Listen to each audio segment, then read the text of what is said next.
కన్నీళ్లకు కష్టాలకు మేము తోడున్నామని చెప్పడానికే ఇక్కడ బతుకమ్మ సెలబ్రేట్ చేయడం జరుగుతుంది. ఇక్కడ పెద్ద ఎత్తున మహిళలు అన్ని రంగాల నుంచి అన్ని కులాల నుంచి మతాల నుంచి పార్టీలకు అతీతంగా రావడం జరిగింది.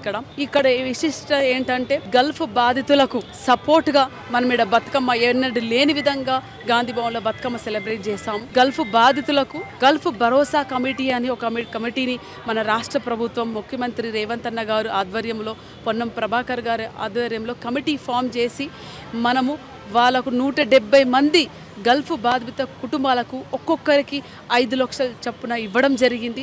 వాళ్ళకు మేమున్నామని తెలియజేయడానికి కోసమే ఇక్కడ వాళ్ళకి సపోర్ట్గా దుబాయ్లో ఉన్న మస్కట్ ఉన్న మన అన్నాలు తమ్ముళ్ళ అక్కలకు సపోర్ట్గా ఇక్కడ బతుకమ్మ నిర్వహించాం. పెద్ద ఎత్తున పొద్దున 11 గంటల నుంచి ఇందాక 2 గంటల దాకా బతుకమ్మ ఆటలు ఆడుతూ బతుకమ్మ తరఫున మేమున్నాము, గల్ఫ్ బాధితులకు మేమున్నామని తెలియజేయడం జరిగింది. బతుకమ్మ చీరలు లేట్ అయింది ఎందుకంటే మనకు ఫైనాన్షియల్ బడ్జెట్ ప్రాబ్లం వల్ల మనం ఒక్కొక్కటి మెల్లగా చేసుకుంటూ వచ్చాము. తప్పకుండా పండుగ లోపల మనకు ఈ రోజు నుంచే ఇస్తానన్నారు. సో మేము కూడా అందరం వెయిట్ చేస్తున్నాం. బతుకమ్మ చీరలు అందరికీ ప్రజలందరికీ ఇచ్చినాక మాకు వస్తాయంట. సో మేము కూడా వెయిట్ చేస్తున్నాం.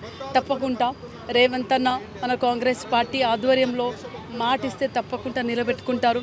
రేవంత్ అన్న బాటలో కాంగ్రెస్ పార్టీలో ప్రతి ఒక్క కార్యకర్త వాళ్ళకి ఇచ్చిన బాధ్యత 24 గంటలు జ్వరం వచ్చినా ఏమొచ్చినా ఏం కష్టం ఉన్నా సరే మేము ప్రజల్లో ఉండి పనిచేస్తున్నాము. సో తప్పకుండా మన తెలంగాణ ఆడబిడ్డలకు అందరికీ మనము కాంగ్రెస్ పార్టీ ఆధ్వర్యంలో మన ప్రభుత్వం ఆధ్వర్యంలో చీరలు వస్తాయి.